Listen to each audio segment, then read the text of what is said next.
জানাবো এখনকার বিশেষ বিশেষ সংবাদ। আর সারাদিনের বাছাই করা খবরগুলো পেতে চ্যানেলটি সাবস্ক্রাইব করুন।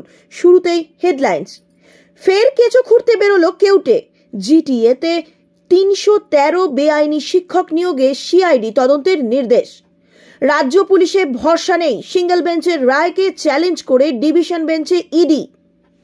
দিল্লি জয় আমরাই করব, নদিয়ায় সভায় দাবি করার পর নয়াদিল্লি সফরে মুখ্যমন্ত্রী।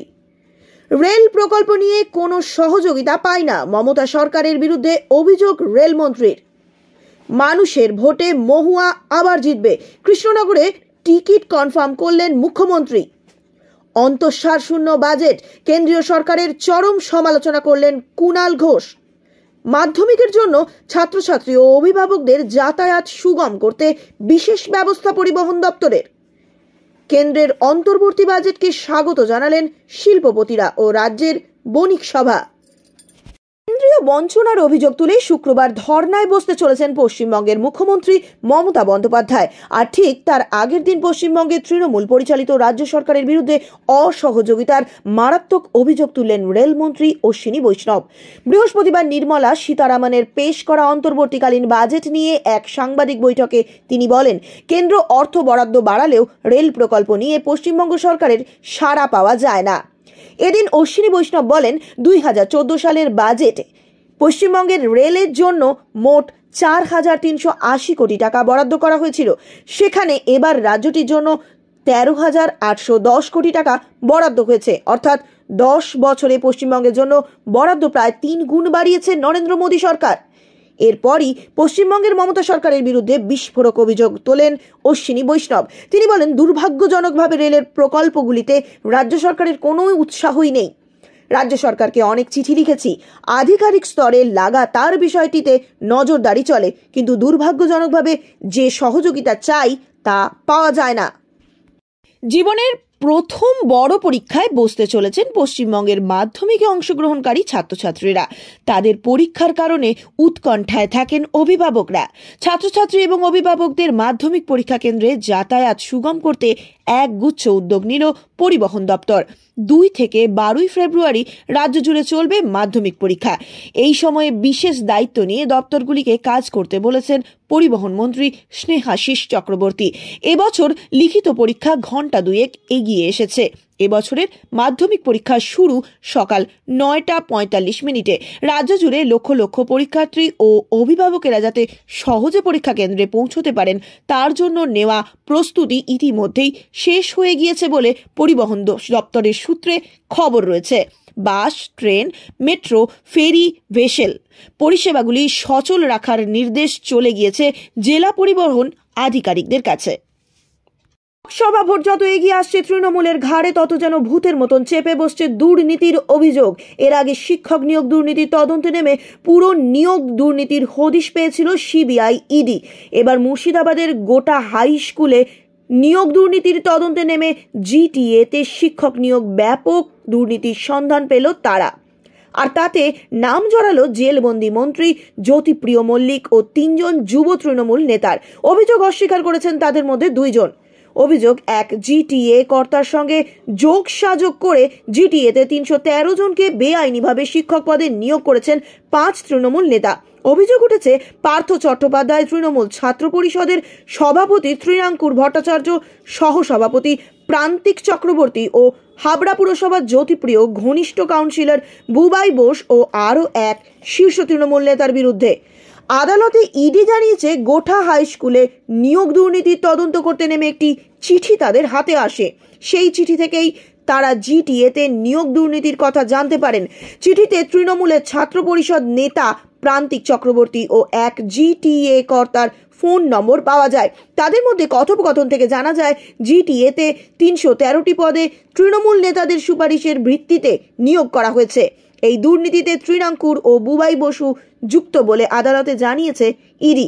ইডির অভিযোগের ভিত্তিতে সিআইডিকে এই ঘটনার তদন্তভার দিয়েছেন বিচারপতি বসু। 9 ফেব্রুয়ারির মধ্যে সিআইডিকে প্রাথমিক রিপোর্ট দিতে নির্দেশ দেওয়া হয়েছে।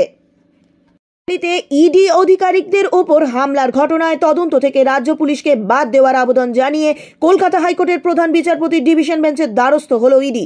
বৃহস্পতিবার বিচারপতি জয় সেনগুপ্তের রায়কে চ্যালেঞ্জ করে মামলা দায়ের করেছে তারা। ইডির দাবি, রাজ্য পুলিশের ওপর বিন্দুমাত্র ভরসা নেই তাদের। সন্দেশখালী কাণ্ডের 13 দিন পর গত 17 জানুয়ারি ওই এলাকায় সিট গঠন করে তদন্তের নির্দেশ দেন বিচারপতি জয় সেনগুপ্ত। সিটের নেতৃত্বে রাজ্য পুলিশের একজন পুলিশ সুপার ও সিবিআই এর একজন সমপদমর্যাদার আধিকারিককে নিয়োগের নির্দেশ দেন তিনি। সেই সঙ্গে জানান, এই তদন্তে কোনো ভূমিকা থাকবে না স্থানীয় ন্যাজার থানার। সেই নির্দেশের পর রাজ্য সরকার জশপ্রীত সিং এর নাম সুপারিশ করলেও সিবিআই এর তরফে কারোর নাম উল্লেখ করা হয়নি। এর মধ্যে এক এক করে কেটেছে 27টা দিন। ওই দিন আক্রান্ত ইডি আধিকারিকরাও প্রায় সুস্থ। এর মধ্যেই বিচারপতি সেনগুপ্তের সিট গঠনের নির্দেশকে চ্যালেঞ্জ করে হাইকোর্টের প্রধান বিচারপতির এজলাসের দ্বারস্থ হল ইডি। সামনেই লোকসভা নির্বাচন, বিরাট জট তৈরি হয়েছে ইন্ডিয়া জোটের। হাত ছেড়েছেন নীতিশ কুমার, গ্রেফতার হেমন্ত সোরেন। আর বাংলায় মমতা বন্দ্যোপাধ্যায় স্পষ্ট করে দিয়েছেন, এখন বাংলায় কংগ্রেসের সঙ্গে জোটের পথে হাঁটছেন না তারা, যা হবে ভোটের পরে। আর আজ বৃহস্পতিবার নদিয়ায় সভা থেকে তৃণমূল সুপ্রিমো আবার বলেন, আমরা জোট চেয়েছিলাম, কংগ্রেস করেনি। চৈতন্যভূমি থেকে মমতা বন্দ্যোপাধ্যায়ের হুঙ্কার, মনে রাখবেন দিল্লি জয় আমরাই করব। কেন্দ্রীয় বঞ্চনার প্রতিবাদে রেড রোডের ধর্ণা বসাবেন তৃণমূল নেত্রী। আর তা শেষ করার 2 দিনের মধ্যেই নয়াদিল্লি যাবেন মুখ্যমন্ত্রী মমতা বন্দ্যোপাধ্যায়। তৃণমূল সূত্রে খবর, একটি গুরুত্বপূর্ণ রাজনৈতিক বৈঠকে যোগ দিতেই দিল্লিতে যাচ্ছেন তিনি।